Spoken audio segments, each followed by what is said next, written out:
حکومت کے اندر کچھ لوگ رخنے ڈال رہے ہیں، نہیں چاہتے کہ قومی حکومت قائم ہو۔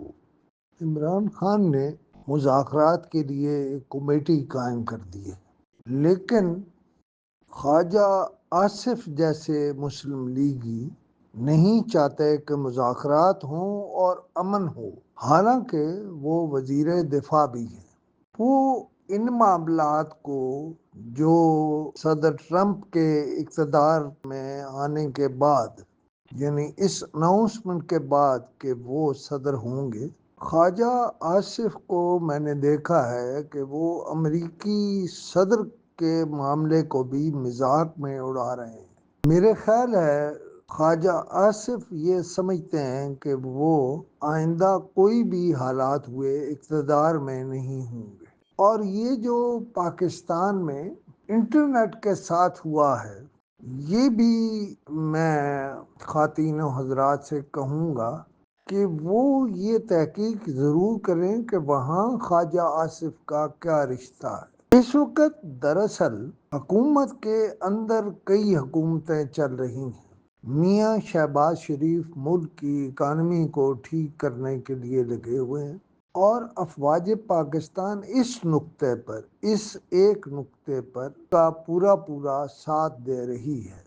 اور نقوی صاحب اس چکر میں ہیں کہ اگر قومی حکومت قائم ہو تو وہ اس کے سربراہ ہوں، اگرچہ لوگوں کی تجویز یا لوگوں کے دل میں کہیں یہ بات موجود ہے کہ کہیں نقوی صاحب کو ہی قومی حکومت کا سربراہ نہ بنا دیا جائے۔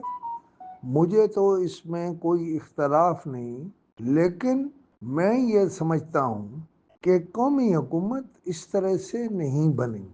قومی حکومت کے لیے میری رائے میں اس وقت بندہ تلاش کیا جا رہا ہے۔ تمام ادارے بھی اس کام میں لگے ہوئے ہیں، لیکن کچھ لوگوں کی خواہش ہے کہ معاملہ قومی حکومت کی طرف نہ جائے اور ایسی قومی حکومت نہ بنے جو ملک میں آئندہ وہ انتخابات کرائے جس پر سب کا اعتماد اور اعتبار ہو۔ میری رائے میں سب سے پہلے وزارت انفارمیشن ٹیکنالوجی یعنی انٹرنیٹ کی جو وزارت ہے اس میں فی الفور تبدیلی کر دینی چاہیے، کیونکہ اس ملک کی معیشت کی تباہی میں جو حصہ اس وزارت نے، انٹرنیٹ والی وزارت نے ڈالا ہے، وہ کسی اور نے نہیں ڈالا۔ ہزاروں لاکھوں بچیاں، بچے، پڑھے لکھے بچے اپنا روزگار کما رہے تھے،